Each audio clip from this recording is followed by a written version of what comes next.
Jaya Shri Krishna Chaitanya Prabhu Nityananda Shri Advaita Gadadhar Srivasadi Gaura Bhakta Vrinda.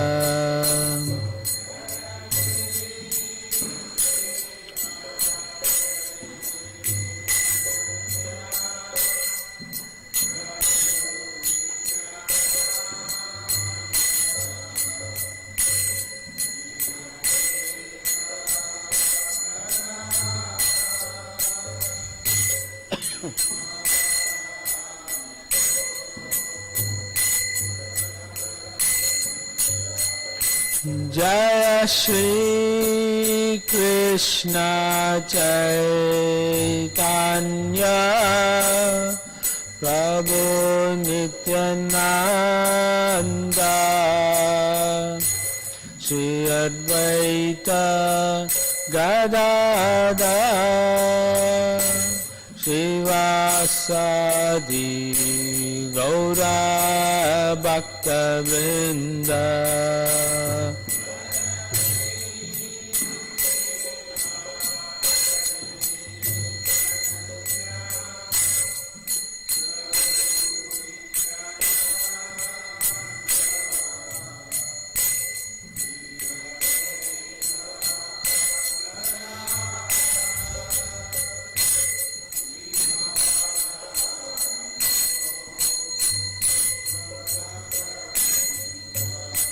Hare Krishna, Hare Krishna, Krishna Krishna, Hare Hare, Hare Rama, Hare Rama, Rama Rama, Hare Hare.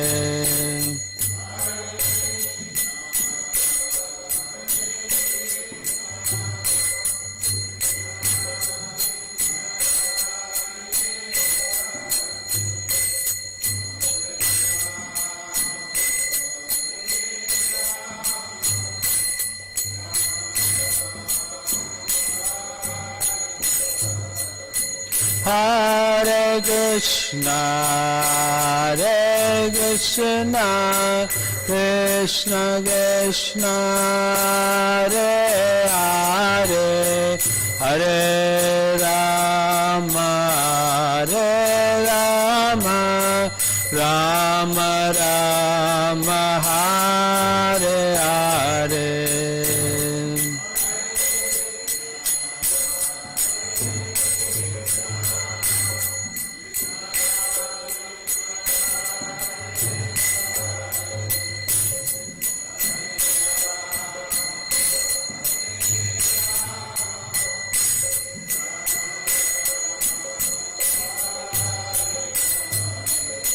Hare Krishna, Hare Krishna, Krishna Krishna, Hare Hare, Hare Rama, Hare Rama, Rama Rama, Hare Hare.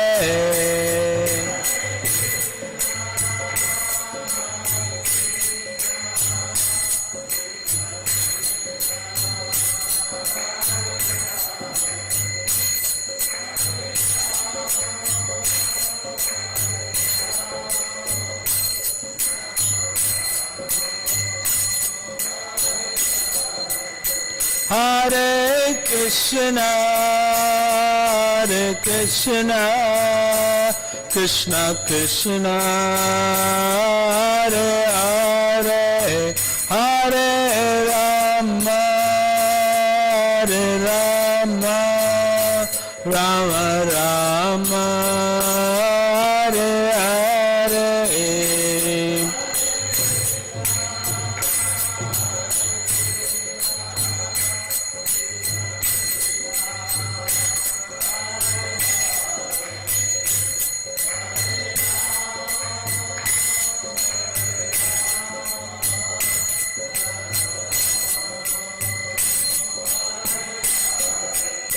Jaya Prabhupada, Jaya Prabhupada, Jaya Prabhupada, Jaya Prabhupada.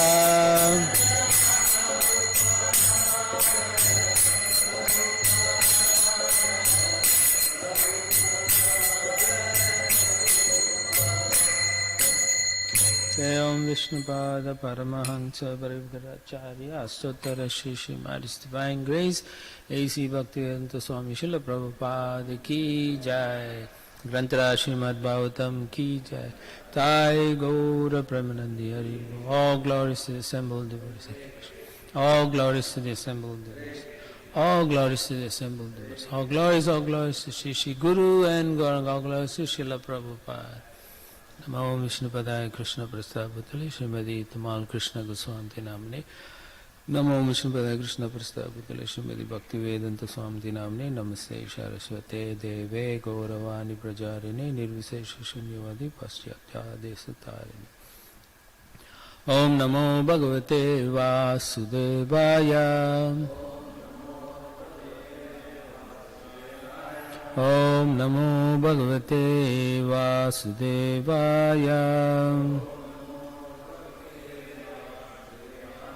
Om Namo Bhagavate Vasudevaya.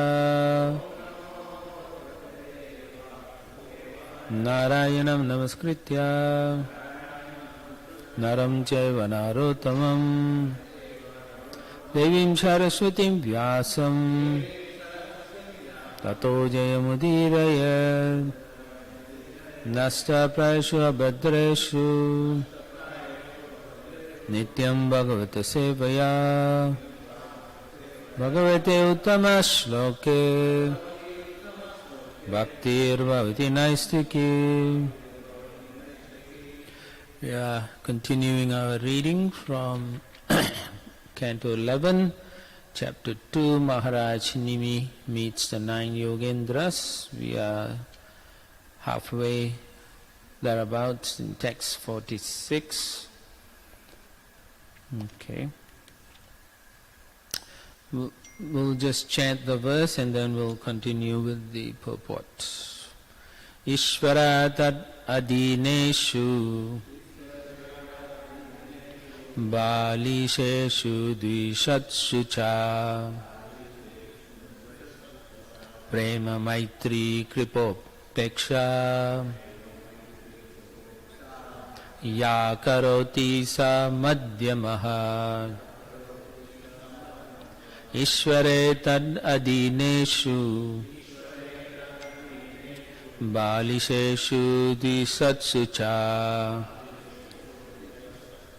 Prema maitri kripopeksha Ya karoti sa madhyamaha Ishvare tad adineshu Baliseshu dvisatsu cha Prema maitri kripopeksha Ya karoti sa madhyamaha. Translation and purport by the disciples of His Divine Grace, A.C. Bhaktivedanta Swami Srila Prabhupada. Prabhupada Ki Jai. Translation: An intermediate or second-class devotee called Madhyama Adhikari offers his love to the Supreme Personality of Godhead, is a sincere friend to all the devotees of the Lord, shows mercy to ignorant people who are innocent, and disregards those who are envious of the Supreme Personality of Godhead. Please repeat. An intermediate or second-class devotee called Madhyama Adhikari offers his love to the Supreme Personality of Godhead, is a sincere friend to all the devotees of the Lord, shows mercy to ignorant people who are innocent, and disregards those who are envious of the Supreme Personality of Godhead. Right, so I'm reading from the paragraph that ends saying his cheating mentality will increase day by day. So on page 152 of this volume, those who are not attracted to the Sankirtan movement of Sri Chaitanya Mahaprabhu and who disrespect the faithful servants of Lord Chaitanya, considering their strong statements about the Sankirtan movement to be obstacles to their own worship of the Lord, will never be able to fix their minds on Krishna, but will gradually fall down from the path of devotion by confusing the external activities of the material world with the actual worship of the Supreme Personality of Godhead, Krishna. Such bewilderment has been expressed by the words Bhayam Dvitiya Vinniveshataha Syat. That means identifying with the material body. Yeah. And then they are fearful. Srila Bhaktisiddhanta Saraswati Thakur has strongly rejected those foolish persons who, under a plea of mercy and equal vision, perceive that a faithless person is also a devotee of the Supreme Lord and who thus try to trust the Harinama or holy name of God upon such offensive people. Srila Bhaktisiddhanta has said, when childish people think themselves Mahabhagavatas and act in defiance of the Vaishnava spiritual master, such behavior simply holds them back from receiving the mercy of the Vaishnava Guru. Bewildered by false ego, these self-proclaimed devotees gradually become fit to be ignored by pure devotees on the intermediate platform and are cheated of the mercy that comes from the devotee's satisfaction. Thus they become asadhu by constantly committing offenses against the devotees who preach the holy name of Krishna. Pure devotees, therefore, in all circumstances display indifference to those who falsely imagine themselves to be Vishuddha Bhaktas or pure devotees of the Lord. This indifference is an excellent manifestation of their mercy. In other words, those who criticize the Vaishnava preachers on the second-class platform for discriminating between those who are fit to receive Lord's mercy and those who are simply envious are misunderstanding the mission of the Lord. Krishna himself states in Bhagavad Gita 4.8, Paritranaya sadhanam vinaschaya cha duskritam dharma samsthapanarthaya sambhavami yuge yuge. To deliver the pious and to annihilate the miscreants as well as to re-establish the principles of religion. I advent myself millennium after millennium. Even such a great Vaishnava as Sukadeva Goswami, one of the 12 Mahajanas in this universe, expressed his contempt for the evil Kamsa. That means he wasn't happy when describing the pastime. He was like, yeah, I don't like to talk about Kamsa like that. Srila Jiva Goswami has pointed out that even though the Mahabhagavat devotee may act on the second-class platform for preaching, his rejection of the envious living entities does not obstruct his vision of the Lord as all-pervading. Rather, when a first-class devotee or even a second-class devotee rejects the atheistic class of men, he is expressing the mission of the Supreme Personality of Godhead. So this is in line with the verse Paritranaya sadhana. So you have to, relate to that verse. Otherwise you will misunderstand. A first class or second class Vaishnava never actually becomes envious of another living entity. But out of intense love for the Supreme Lord, he becomes angry when the Lord is offended. He also gets angry when a devotee is also offended. Okay. Also, understanding the Lord's mission, he discriminates according to the position of a particular living entity. To consider such a Vaishnava preacher an ordinary envious person, or to consider him sectarian because of his proclamation of pure devotional service as the most exalted of all methods of spiritual advancement. That's because they are discriminating, and so one who's not able to see that will say, what's wrong? Why you didn't preach to this guy or that guy? Like that.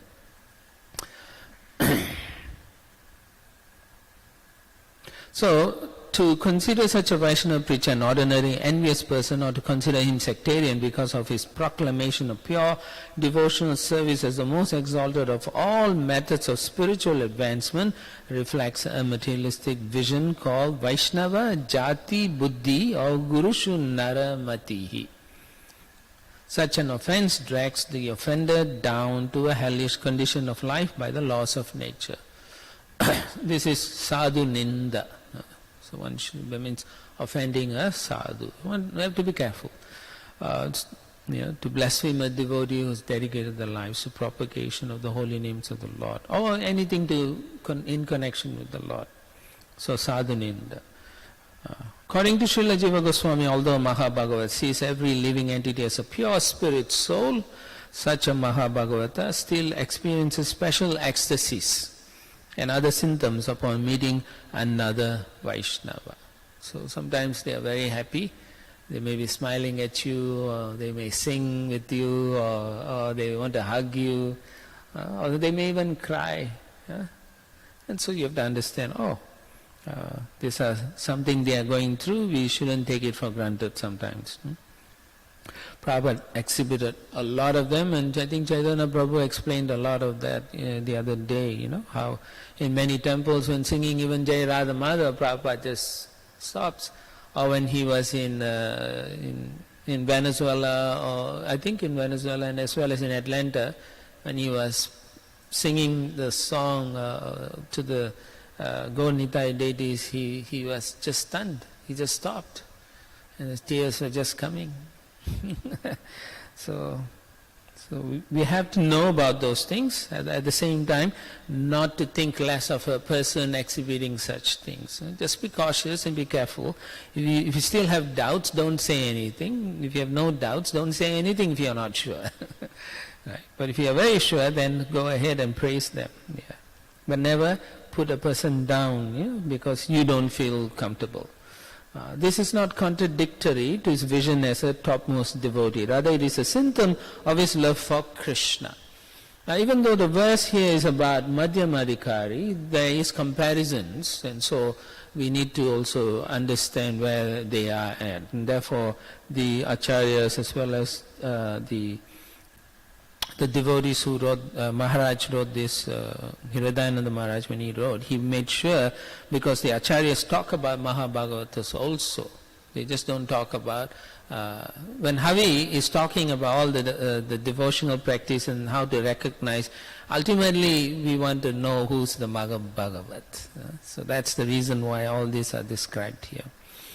Okay. A pure devotee sees every living entity as part and parcel of Krishna, and therefore expresses his love for Krishna through love for all the expansions and creations of Krishna. Now this is exhibited by pure devotees. Others who are at the practicing level, it may not be so easy. You may say, this is a wonderful devotee today, tomorrow you may not like the person.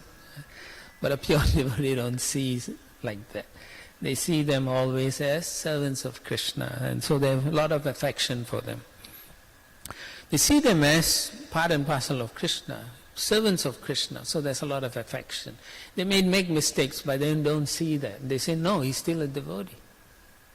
So in this Sangha of devotees, we have to also learn to practice it like that, not to see the fault. It's easy to see fault. We all have faults, too many to describe. So it's to not see fault and see the good qualities is a tough thing. Yeah, we'll talk more about that as we come. Still, such a Mahabhagavat feels special ecstatic love upon seeing another living entity directly pleasing the senses of the Supreme Lord. Such feelings are manifest in the statements of Lord Shiva to the Prachetas.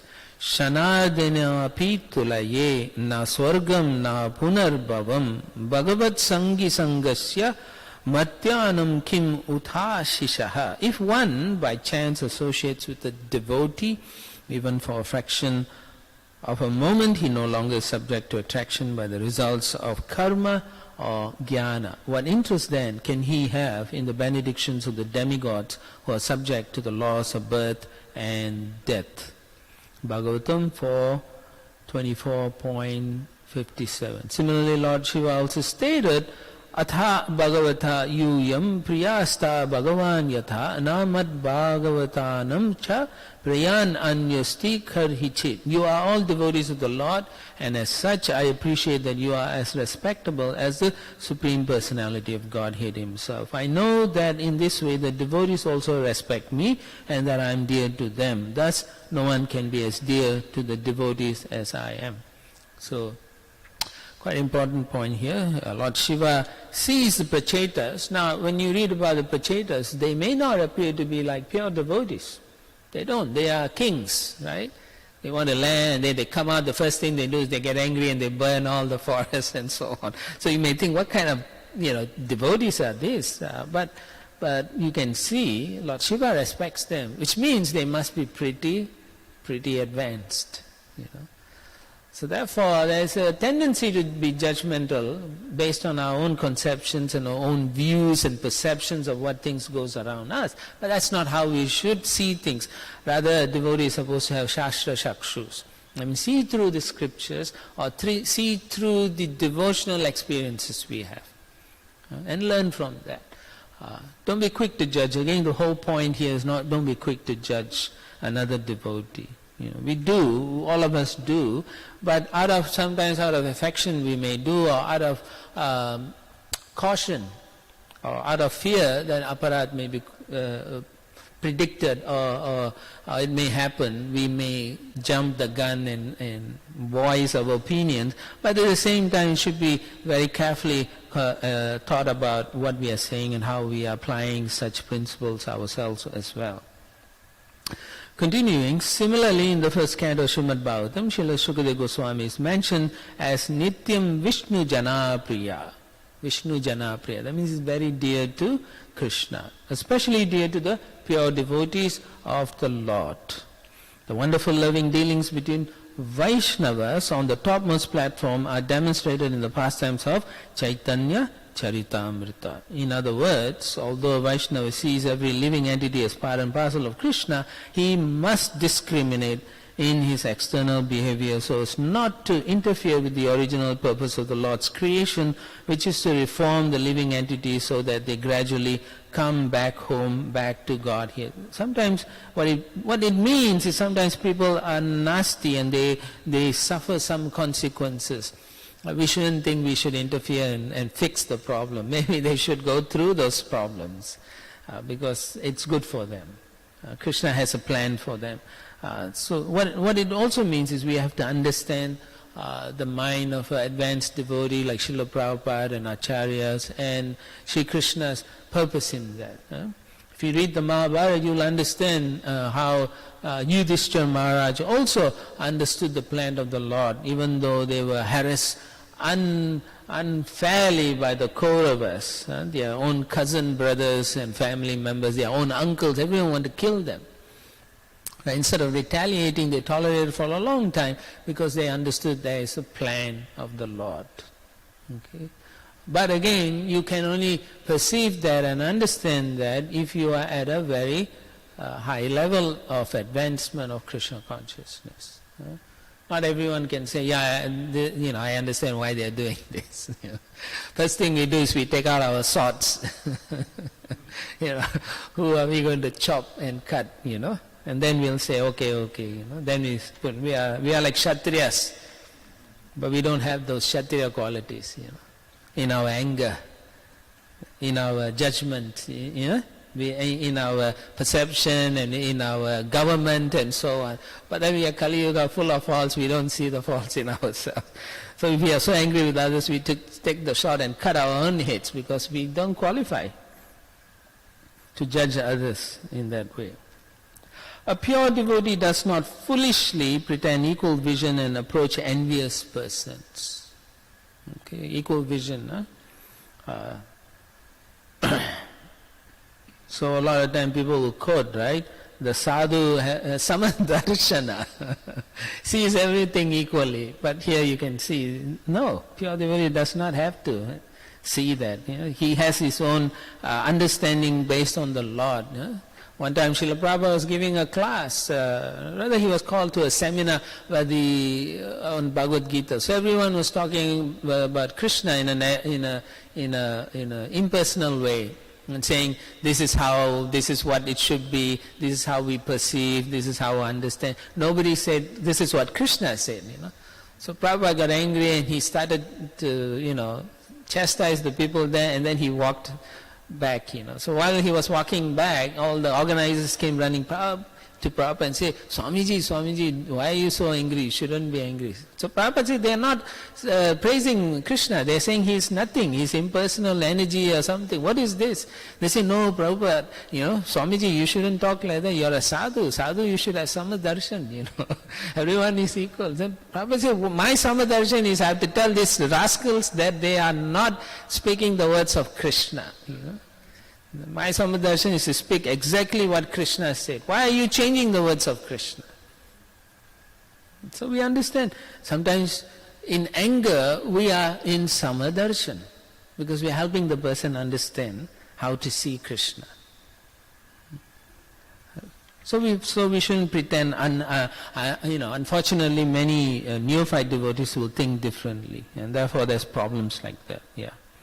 So by the words, ye yatamam prapadyanti tam sateva bhajami aham. So as we approach Krishna, Krishna also reciprocates. If you say hi to Krishna, Krishna will say hi to you. If you do service to Krishna, Krishna feels obligated to want to also serve you.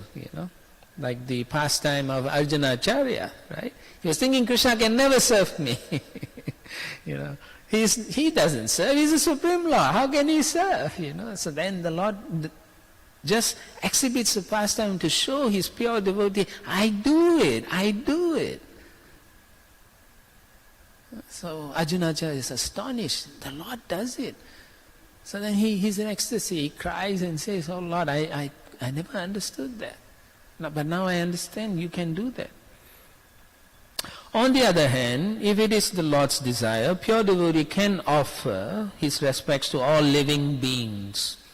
I mean, if you can, go ahead, but I don't think you can hold for too long. Because you don't see all living entities as servants of Krishna. And therefore, you will find faults eventually. Only a pure devotee can do that. Because they are beyond the bodily conception. Most of us are bodily affected. I am black, you are white, yellow, green, red, purple, whatever, we see colors. And therefore discriminating on the material platform. For example, Srila Jiva Goswami mentions that Uddhava and other pure devotees of the Lord were always prepared to offer respectful obeisances even to such persons as Duryodhana. Okay, he was such a nasty person, he was killing unnecessarily his own cousin brothers. Yet it is said that pure devotees at that time, they were willing to offer obeisance to him. Madhyama adhikaris, however, should not imitate such uttama adhikari behavior. So preachers shouldn't pretend like, he's a sadhu, this sadhu. No, not like that. In this connection, the distinction between Madhyama Adhikari and Uttama Adhikari is stated by Srila Vishwanath Chakravarti Thakur as follows: Atra sarva bhuteshu bhagavad darshana yogyatta yasya kadachid apina drista. A Madhyama Adhikari cannot at any time perceive the presence of the Supreme Lord within all living beings, whereas an Uttama Adhikari, however he acts on the second class platform to carry out the Lord's mission, is aware that every living entity is ultimately a forgetful Krishna conscious living entity. So there's a difference there. So we shouldn't pretend to act like, Prabhupada did this, Prabhupada, so I also. You can't. You have to act on your level. Otherwise you are cheating. Or you will drive the other person insane or even become more inimical. Therefore, although a devotee may externally engage 4 different types of behavior as mentioned in this verse, namely worship of the Lord, friendship with the devotees, preaching to the innocent and rejection of the demons, he is not necessarily on the second class platform, since an Uttama Adhikari also may exhibit these symptoms to carry out the Lord's mission. That means the very exalted person may also act like a preacher and may do ordinary things. And then we may think he is ordinary like me. Right? We may think like, oh, he's like me. I'm also doing the same thing. So I also must be as good as he is. Why they are all respecting him? Why not respect me? Sometimes devotees, out of foolishness or out of ignorance, they compare and say, what, that's Maharaj is so advanced, I'm also his god brother, I also can do that, yeah. We cannot think like that, Some people have the adhikar, the qualification. Some of us don't have. Right? Not everyone in the family is brilliant, right? In your own family you can see. Not everyone goes to college. Not everyone is interested in spiritual life, similarly. And even among those who are interested in spiritual life, Krishna says, Bhagnam Janmanam Ante Jnanavam Mam Prabhatanti. Very few come to that realization. And even among them, Manusyanam Sahasresu Kashidyat Siddhai, very few. And even among those who take up devotional service, hardly one knows me, Krishna says. Because the seriousness is not there. So that's something we have to understand and therefore apply properly. In this regard, Srila Bhaktisiddhanta Saraswati Thakur mentions that it is the duty of the Madhyam Adhikari to extend himself as the right hand of the Uttama Adhikari. That means help them preach. Vowing to work for the benefit of others and offering to help in distributing love of Krishna. Finally, Srila Bhaktisiddhanta Saraswati Thakur has given a nice explanation of the difference between Archana and Bhajana. Archana refers to the platform of sadhana bhakti in which one serves the Lord to carry out the rules and regulations of the process.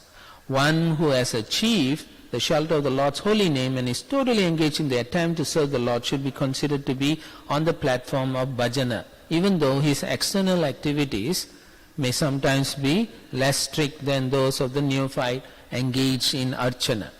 This apparent lack of strictness, however, refers to laxity, not in the basic principles of sane behavior and renunciation of sense gratification, but rather in the details of Vaishnava ceremonies. That means sometimes you may judge a sannyas and say, oh, I'm here every day for Mangala Arati. I don't see the sannyas. There are devotees who talk like that, And they don't understand these Maharajas and sannyasis, they are preaching all the time. And sometimes they get at 3, 4, 2 in the morning, chant their rounds, and then they are international conference preaching to people, or on the phone fixing some major problems, GBC work, or whatever. So many things they do. But then the devotees cannot understand, oh, he's not here at Mangala Arati, Yeah, judging them. How do we know that he's following the principles? We shouldn't. It's not our job to do that. So a neophyte should come, should do the archana and so on. But many neophytes think they are pure devotees, right? Mostly when you join the movement, the very first few weeks or first few years probably sometimes, you have the PD syndrome, which is the pure devotional, or pure devotee syndrome. I think I'm so pure, Oh Lord, I'm so pure, They cannot even appreciate, a senior devotee. And sometimes they misunderstand a senior devotee or Vaishnava who are preaching. When they say, don't preach to these people, they judge them. They say, why you say like that? I heard many devotees sometimes they argue. They say, Yare deka tare ka Krishna upadesh, amara agya guru hana tare desha. So Mahaprabhu said, go and preach to everyone. Yes, he said that. But at the same time you have to see how the individual you are preaching to, are they qualified to receive what you give, right? Right? Sometimes we go out, right? We give free even food and stuff like that, right? We go out and have festivals where we give free prasadam, free food. People don't want. It's free, but rather they spend $15, $20 on some burger or something like that. They will do that. So they don't have the adhikar, means they don't have the understanding, the qualification, or the need for spiritual life. People are not qualified. And to preach to people and to tell them chant the holy name, that's what the verse is about. Tell them to go and chant. Mahaprabhu could do that. And even sometimes Mahaprabhu sees a bunch of people that he runs away. He says, I don't want to see these people. I mean, for many reasons, but one reason is he feels they are not qualified. Another reason is he didn't want them to praise him as the Supreme Lord. But at the same time, when we preach to people, we have to know how to preach also, how to talk to them. Generally, the idea is to make them understand that there is a personality, Godhead, and that we have a relationship with Him. So to awaken that, there are methods that we have, and then we want people to try the method. Of course, if they say, I'm already a Christian, I'm going to church, I'm doing that, then we can say, that's so nice. It's very nice. Please follow the 10 commandments nicely also. And chant the name of Christ. Right? And we tell them, you please follow nicely and so on. I remember one time I was flying a 24-hour flight. So the person next to me was a Buddhist. Jai Shri Shri Radha Niluma, Shri Shri Radha Giri Devi Giri Govardhan Ki Jai, Shri Shri Tai Chaitanya Chandra Shri Shri Tai Gaura Chandra Ki Jai, Iskcon Guru Vrinda Ki Jai. So the person next to me was Buddhist, and so we got into a conversation because I was reading Bhagavad Gita, and so he said so I was mentioning to him, I wasn't reading Bhagavad Gita, I was reading one of the small books I was carrying. So then we discussed, and he was mentioning how his father is a strict Buddhist and he hasn't really practiced, but he was just traveling, so he's interested. So we had a nice talk, but I never was telling him you have to chant and so on. So at the end of the journey, he said, can I have something, and I said, sure. So we exchanged address, and then I mailed him Bhagavad Gita, like that. It didn't mean he becomes a devotee or changes his life, but it meant that at least there was a good relationship and it was favorable. Oftentimes we think we have to make somebody chant immediately and do the thing. When Mahaprabhu is saying this, he is saying in the Bharat Varsha, it's easier. When Prabhupada says for international society, so wherever we are, we should preach to people, but make them become favorable. First they have to become favorable. So how do you make them favorable? It's our behavior. Publicly how we behave, personally how we behave. Right? A Vaishnava must always see that this person has a potential, sure. But when you talk to them, you hear and see whether they are responsive or they are not favorable. Immediately, My Guru Maharaj explains how when he and Vishnu Jan used to go in the bus party, Damodar, they used to go to cities and schools and colleges, and they used to have a lot of festivals. Then Vishnu Jan was expert in kirtan. He wouldn't go and speak to the people, but he'll just do the kirtan, and he was such an expert. His kirtans, even now when you hear, is so amazing, So people would congregate and they will listen and so on. So what the devotees used to do, at least my Guru Maharaj said, he'll talk to them, how do you like the kirtan? If they say good, then he'll pull them aside. And then he'll talk to them about the philosophy. And then they were also giving prasadam. So he'll talk to those people who are taking prasadam. And then, because if you take prasadam, that means you are actually purifying yourself. So you have the qualification. But if the people say, no, I don't like this, all this thing, then you say, okay, nice, good to meet you, thank you for attending, and then he'll move on, Some devotees don't believe that. They say, no, you should preach, you should talk to them. And there was a case, one devotee was telling me that this devotee went to another devotee's home, and then while they were there, electrician or someone came to fix the thing. So the owner devotee, made the person fix the thing, but didn't preach to them because the person came to fix the electrical problem they had. And after they left, while they were there, he gave some prasad or whatever, drinks and so on. So those are awful things, and the person took it that way. But the other devotee wasn't happy. He kept after the electrician left, he complained. Or you should have preached, this is the way, Yaradeka Tareka Krishna Upadesh, But you can't do that to everybody, And then there was another incident, another similar thing happened where a person came and talked to a devotee about, I think it was property or something like that. So the owner devotee said, no, I'm okay, everything okay. But this devotee felt, oh, I should preach, because the other devotee didn't. So the devotee went and preached, and then the person turned out to be all right, and then it took something from them. And then after that, this devotee came to the owner devotee and started complaining, why you didn't preach? You should preach, But I was thinking, maybe this devotee didn't understand that because of the senior devotee who spoke to the person, because of their association, the person got sufficiently purified to listen to the preacher. Right? You never know. You cannot just assume this person didn't preach. How do you know? Devotees are very powerful. Extremely powerful. They don't have to preach. They can smile and that's enough. Right? Sadhu Sangha, Sarva Sastra, Labha Matra Sadhu Sangha, Sarva Siddhi Hoy. A moment's association of a saintly person will liberate anyone.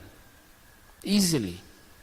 Right? Like Prabhupada, when he first came, simply chanting in the Tompkins Park, Square Park, right? Simply chanting, he met so many devotees. Why? Because he's so powerful.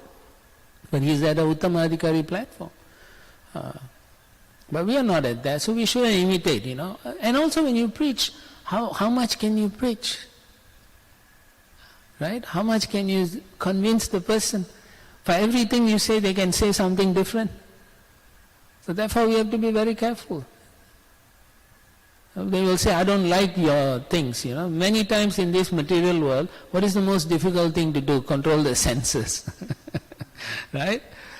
Vacha vegam, manasa krodha vegam, jiva vegam, udarabhasta vegam. When people hear that, oh, you guys are, starving for enjoyment. Say, I don't want that. So you can't preach like that, But a neophyte devotee thinks, we have to tell them, give up everything. People are not ready to renounce. How to renounce? You have to learn how to renounce. Right? Brahmacharya, right? Then you can follow. You have to follow practice, brahmacharya, and how to. The hardest thing in this material now is illicit sex. To give up sex is so difficult. So every movie, every billboard is saying have sex for free, So how are you going to preach to them? You cannot. So you have to be very, very conscious about the people we meet. Sometimes a non-initiated devotee will tell an initiated devotee, you should do this, you should that, because Prabhupada says that, But then this devotee is not initiated. He has no guru, he doesn't follow any authority, and he wants to be a guru. We have to practice, we have to show example first. Once you practice nicely, then you become a very good icon for the Hare Krishna society. People will say, that person is very good, I like them. Whenever we meet people, we speak in such a way that they should go away feeling, these people are so nice. I like them, I want to be with them, right? Some Hindu organization, whenever they have a festival, they always call our temple, and Sarang Thakur knows, and they want us to participate. Why? Because there's something about us they want. They do. They say, when you guys are there, it feels like a festival, or it feels like there's some life. Why? The life comes from, as yesterday we heard, when you life you can preach. Life means we awaken the living entity to recognize that I am not this body, I'm a spirit soul, like that. You can see even in the scriptures, right? Narad Muni never preached to Kamsa and Hiranyakashipu. He could say, no, I have to preach. No, he also was very careful. He preached to the innocent, like Mrigari the hunter. He didn't know, he was in ignorance. So when he preached to the hunter said, yeah, you're right. I don't know these things, so what should I do? So that's an innocent person saying, what should I do? An arrogant person, they will say, why you are telling me all this? Why are you disturbing my life? I was so happy before you came into my life. Now I am so miserable. Sometimes devotees also say that, no? When I first came, it was so nice, then now, after so many years, now I don't feel the same enthusiasm. Why? Because you are causing offenses or you are not practicing properly. Devotional service is happiness, actually. Susukam kartum avyayam. We discussed that, right? So, as devotees, we should give association to new people. Give our association, but it doesn't necessarily mean on the first day you have to give them the entire synopsis of the Bhagavatam.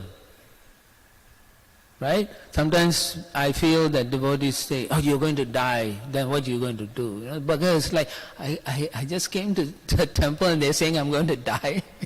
These people are cursing me already, very first step. Then we say, oh look, Sukadeva Goswami speaks to Parikshit, he got 7 days to die, man. He did something, you should do it. So over-enthusiasm, overly enthusiastic devotees, I should say, are neophyte devotees. But neophyte devotee means they don't really have strong faith, actually. Rupa Goswami explains, in Chaitanya Charitamrita, Mahaprabhu explains also. Their faith is soft and pliable. And today they are so, gung-ho about yes, and then they go to another, a neophyte devotee comes, they may be a devotee of our temple, but then when there's a festival in some Mayavadi temple, they'll go there and attend also. And then they'll listen to that also. That's a neophyte devotee. It's interesting though, because even in the Chaitanya Charitamrita in Banarasi, right? Who's that? Mukunda, right? Chandrasekhar and Mukunda. They were there in Banarasi, but they were always going and listening to different people. Mahaprabhu wasn't happy with them. So why are you all going to listen to all this nonsense? So that's a neophyte. He thinks everyone is okay, everyone is equal, we can all live together. Here you see that mentality is wrong.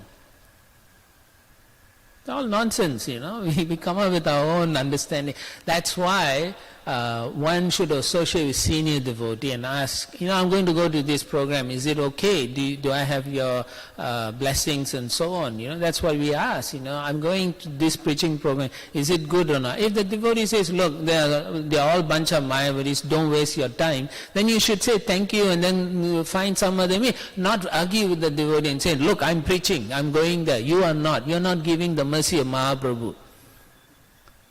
Who are you, So what happens is the senior devotee then realizes this person doesn't want my guidance, so then he withdraws his mercy. And then this junior devotee is struggling all his lifetime, 20 years, 30 years, still struggling. So Vaishnava association is very important. So we should take proper association, not when they try and correct us, we immediately take up our, shields and weapons and say, okay, let's go, how many rounds, put on the gloves, right? Like that. We can see even in the case of like Madhavendra Puri, one of our acharyas, right? He had a disciple, Ramachandra Puri, very intelligent, knew the scripture, but he didn't understand what Vaishnava philosophy was. And so he started to instruct his own spiritual master and committed offense. And finally what he became a Mayavadi. So that's what happens when you don't follow devotees or senior who are trying to help you, and if you don't take the humble position, you'll slowly become a Mayavadi. You will think they don't know this, they don't know that. We have to do all these things. Oh, we'll associate with everyone like that. It's a fact. Many times we have seen that happen in our movement. Many devotees like that. And also we see how in the case of Haridas Thakur, right, when he was preaching, or rather he wasn't a person who openly goes out to preach. People come to him because of his potency. He's a Uttama Adhikari. So one time he was in a place called Chandapura, I think. Chandapura, yeah. So he was in Benapol and then he went to Chandrapura. In Benapol, that's where Ramachandra Khan tried to use the prostitute to bring him down. So after delivering the prostitute, he goes to Chandrapura. And there he was in the home of Majamdar, the family members, right? Majamdar, right? Yeah. The Govardhan Majamdar and Hiranya Majamdar. So he was there and they invited him to speak. So he was glorifying the holy name, saying by chanting the holy name, even if you don't attempt for liberation automatically comes. So at that circle there was a very proud young scholar by the name, he's a tax collector for the government, Gopal Chakravarti. Very proud guy, very handsome they were saying.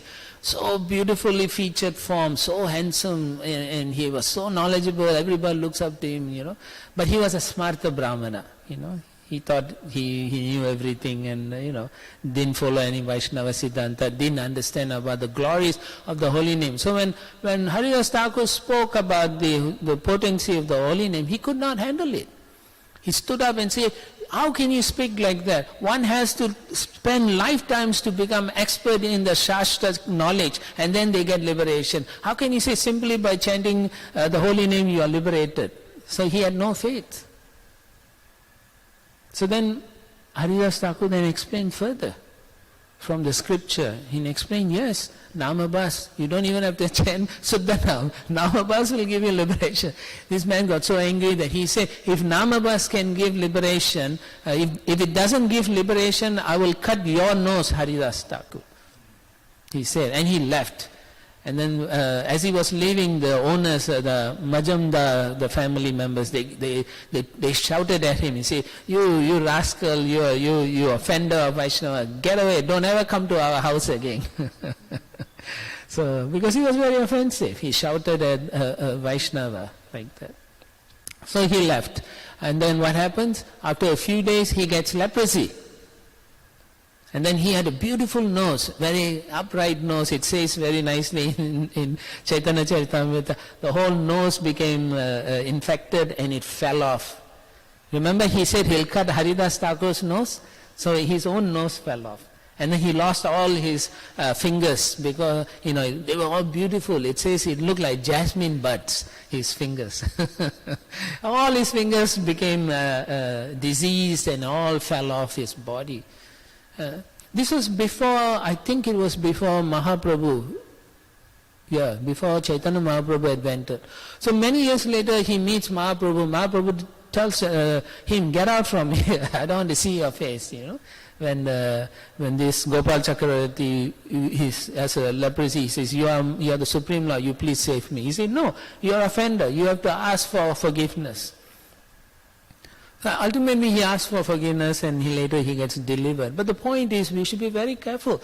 Neophyte devotee especially should be very careful. I remember one time I was traveling with my spiritual master. We were, in the business class flying, So whilst we were flying, the hostess came and then she was very nasty, So my Guru Maharaj, also was, he doesn't like people to talk up to him. So he also talked abruptly with her and she was very nasty. Everything, you can't do this, you can't do that, like that. So after that flight, the next flight we took, the second leg of the flight, the high hostess was very nice. So she came and said, oh, you guys are, we were all wearing in our saffron. What are you? You all are saintly people, monks. And then my Guru Maharaj, and she said, oh, whatever you want, you tell me, I'll give you. So she will come every now and then. So my Guru Maharaj was very pleased with her. He took his prasadam and gave her, look, you try this, you like this. But in the first case, he didn't want to, because the person was envious of us. Seeing us dressed in the Vaishnava clothing and so on, she didn't like, and she was very nasty. So we should know, right? Krishna says the 4 types of people who never surrendered to me, right? Mudhas, Naradamas, Maya Paritagyan, and Asuras. Foolish people don't surrender. Foolish, they think they know everything. So then you can't preach to such foolish people. What the most you can do is Give them prasadam. That's all. Don't try to think you can convert the whole world, No, we can't. Jai Shri Shri Radha Nilamada Radha Giridhari Giri Govardhan Shri Shinta Jantai Gaura Chandra. Then there you have the scholarly people, Maya Parita Gyan. They got too much knowledge that the knowledge already gone from their head. They don't want to accept the fact that in the scripture it says Krishna is Supreme Lord. They study, they do translation and all, but they don't become devotees at all. Maya Parita Gyan. Then you get the Naradamas, really foolish. Prabhupada says 95% of the world population is Naradamas. Why? Because they're only chasing after the hard-working, like a hard-working fool, They know some philosophy, or they may even have taken up bhakti yoga, but then they abandon it. They say, no, this doesn't help me because my sense enjoyment is going away. It's a fact. There are many people who have come to our temple and then they take a book or so, they say, oh, this is good, so wonderful. After a few months you don't see them, they say, no, I have other things to do. I got more important things to do. They say they are more. So you don't preach to them anymore, Until they somehow, why? Because as it's said in the scripture, Paritrana sadam vinaschayasna duskritam. So Krishna wants to punish these people, so let them get purified that way. And then they become qualified to listen. Like that.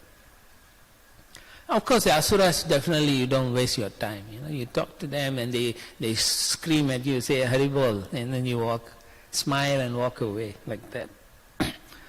So there may be Vaishnavas, but they have many, many levels of Vaishnavas. So we have to be very careful and we have to be very cautious in our behavior, how we act, We cannot just accept a portion of the Bhagavad Gita and then reject the rest, saying that, oh, this is all I can accept.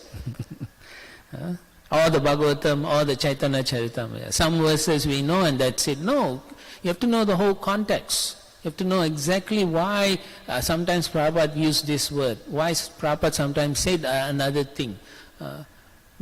Sometimes out of context we quote, Prabhupada said it, Prabhupada.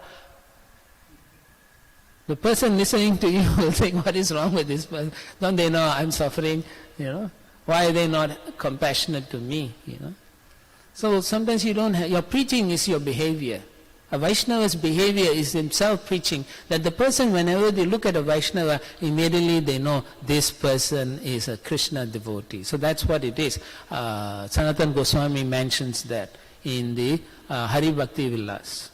So devotee should always behave at the best, at the topmost level. Okay, I'll stop here. I'm 2 minutes over. Comments, questions, corrections.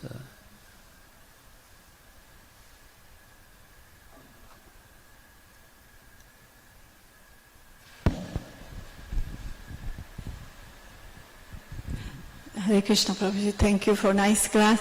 What you said reminded me of a lecture I was listening, that once Srila Prabhupada was on a walk in London with some devotees, and as they were walking, they came across a very aristocratic looking gentleman, and then Srila Prabhupada, as he came close to him, he said, "Good morning," and then the other person said also cheerfully, "Good morning."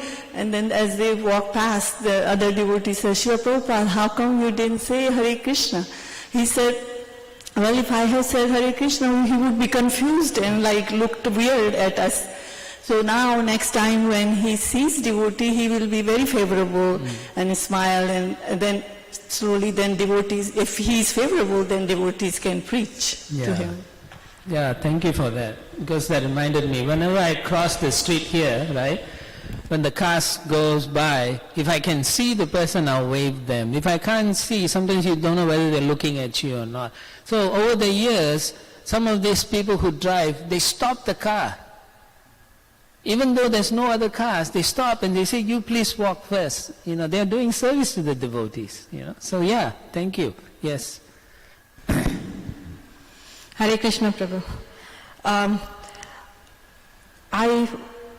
I have experienced that one time I was trying to call one devotee and they were not responding to me. I usually call devotees to check how they are doing. And then after a few months later, I got hold of them. I said, how come you are not responding? I've been calling you to see how you're doing. And then I jokingly said, did I offended you? And they say, yes, you offended me. And I didn't know that I offended. And I said, I'm really sorry. What did I did? What can I do to rectify my offense?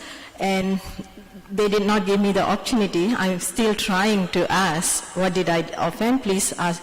I ask all my forgiveness. So what to do in this situation when you know that you offended someone, and then even though you ask many times forgiveness and the devotee is not willing to accept the what is what forgive we should you, do. willing to forgive you. Yeah, what I should do. Okay. Bhaktivinoda Thakur explains that when you have offended someone, maybe in this case unknowingly, or maybe it could be knowingly, and then later on you go and ask them for forgiveness. And then sincerely, that means don't have anything in the heart that pretentious, just saying, oh, please forgive me. Sometimes people pay obeisance, but they not really want to pay obeisance. So you can feel it. So if you sincerely do that, that's one thing. And after that, if they say, no, I'm not still satisfied, then you try to do service to them. And if they reject you on all these issues, and then if you are sincerely still doing it, and you sincerely show them that you are repentant, and if they don't want to forgive you, then he says the offense actually goes to them. The holy name gets unhappy with that person, because a Vaishnava is by nature compassionate. So even if someone offends the Vaishnava, he may take the offense and then keep quiet. Just like Haridas Thakur, he took the Gopal Chakravarti's offense. He didn't argue with him, just said it's okay, like that. But so he forgives you. So the Vaishnava by nature should be compassionate. But if they hold grudges, then the grudge will burn and become a blazing fire that will burn away their own devotion. So the offense goes to them, and so they will be completely offending other devotees. And eventually Krishna will take them away from the association of devotees, because if they are in the association of devotees, they are committing further offenses. So Krishna wants to protect them by taking them from the association of them. So that's what will happen. But if you have done all the things that you can know how to ask for forgiveness, and they still don't want to, then the fault is at their end, not at your end. Okay. I guess we should stop here. Who's asking? Sir, remember, if it's valid, I'll answer. Yes. Yeah, I heard most of your class in my car. I was late coming here, and you said about fault finding. So you said you were going to expand upon that later on. So, Kesha Bhakti Maharaj gave a class one time. He said that Kali Yuga is a fault finding festival. And it's like, it comes naturally, It's like, oh. So please explain why it's so easy to me to, it's like, I can find faults easily, man. It's like, it's my habit. Please help me. The answer is, it is what you just said. It's Kali Yuga. In Kali Yuga, the tendency to see bad in everything. This is the age of quarrel and hypocrisy. So we may not have the qualities, but then we find faults in others for not having those same qualities. It's the nature of the yuga itself. It brings up all the bad qualities in the individual. Okay? So with that, if you need to discuss further, we'll discuss after the class. All right? Thank you very much for your kind attention. Grantaraj Srimad Bhagavatam Ki Jai, Srila Prabhupada Ki Jai, Gaura Paramanandi, Hari Bol. Radha Krishna Gunagao, Premi Lako, Chaitanya Nitai.